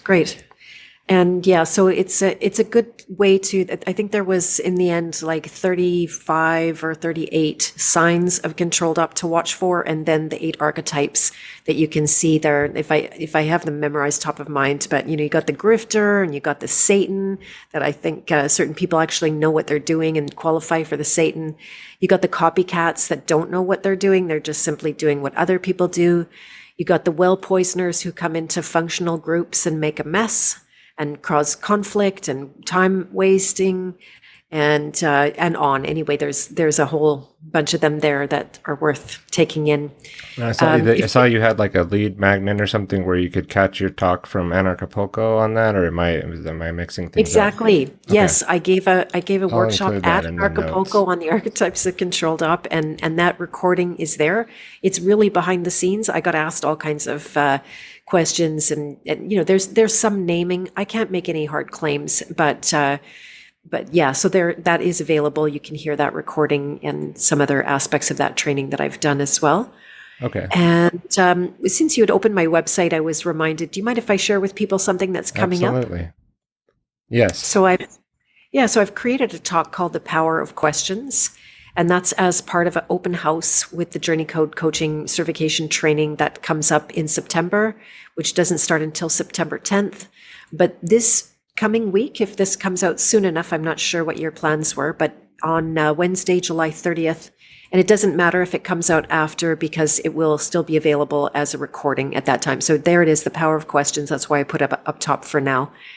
And this is a massive revelation and 20 years in the making for me, because I went from, having the curse of the X-ray vision that people don't like and wasn't very productive at all, to being able to ask questions. And so I consider myself a professional question asker, and questions are key turners. They are the difference between somebody getting into resistance and pushing against you and your knowledge or whatever you want to show them, even if it's the best thing for them. Try this on children, by the way. And then systematizing how to ask not just any question, like what's wrong with you or something like that, but how to ask the question that's genuinely going to help and serve and create a huge opening for change. So this has actually been exciting for me. The Journey Code coaching training is a 7-month, very large commitment. It's a great deal of learning. It's the deepest dive that anyone does in my world to explore their own inner workings and to heal the patterns that are not life supporting, and then to have the skills to professionally help others do that in a coaching context as well, working with everything we've talked about, the archetypes of the hero's journey, deprogramming tools, and then the principles it took me 25 years to learn. So this is my baby. I love this because it's causing me to learn and grow and decode next level. I could have just continued doing this my whole life, but now teaching it to others is causing me to codify all of that, right? And then it becomes available and accessible. If I was to die, this work would now live on. And so that's pretty fun for my inner part of my king that wants to leave a legacy. And so, yeah, it's something that you can just sign up for that open house for free, come to my talk and just see what it's about. I'm going to go through all the details there, and you can also reach out personally and ask me anything about it. Yeah, and definitely check out Beth's website. She's done a tremendous job of creating the asset there, bethmartens.com. And thank you for doing the professional. You can tell Beth is a professional because she did her CTA at the end of this call to action. And one thing, Beth, if we can get one more sentence answer from you, because I know we don't want to push you past your time. So it could be a one fire answer, but I had it here. I had a bunch of other questions we didn't get to because we got into such a great discussion here. You touched on the courses you offer. I definitely want to leave room after this question for you to drop anything else that you'd like. But if someone right now is in the dark night of their soul, what is your message to them right now? Keep going.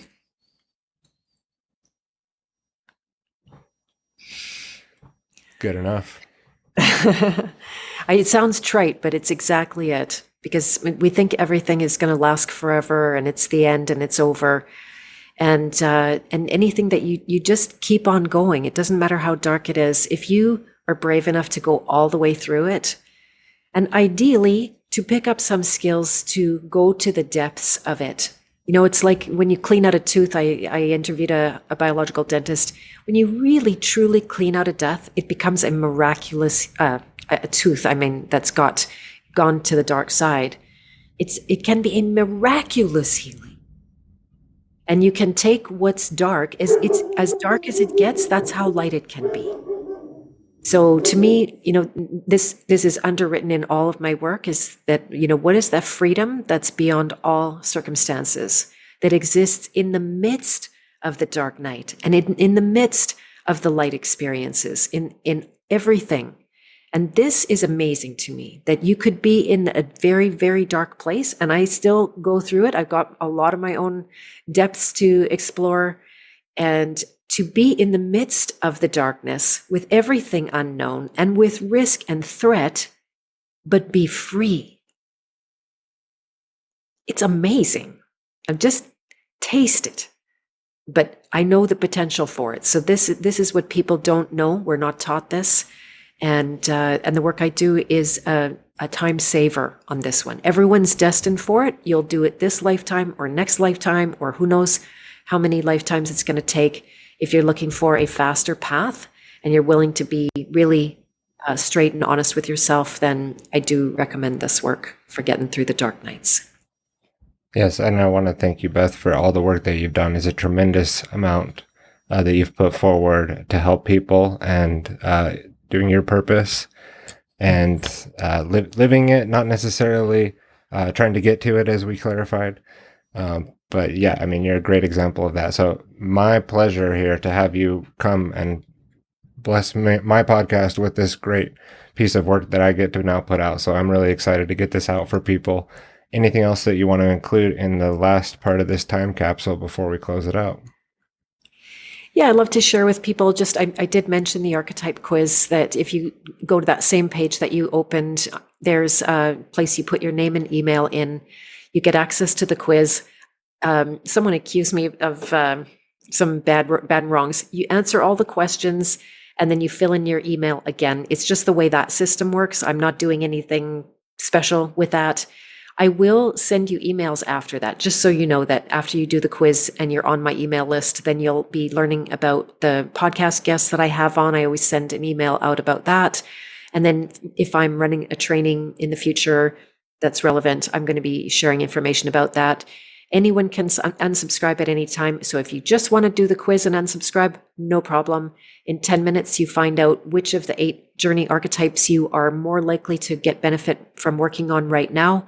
People get insight. I've got 8 videos that describe the gifts and the shadows. So there, right away, you get a clear, almost a Cole's Notes version of my book. My book is a good next step to the understanding and seeing through my story and the story of other people, how those archetypes play out and naturally fold into themselves. People do say that this is a book they read not just once, but could be several times, and they mark it up and they write in it and they go back to it and study it, which gives me a lot of joy to hear. So those are the 2 things.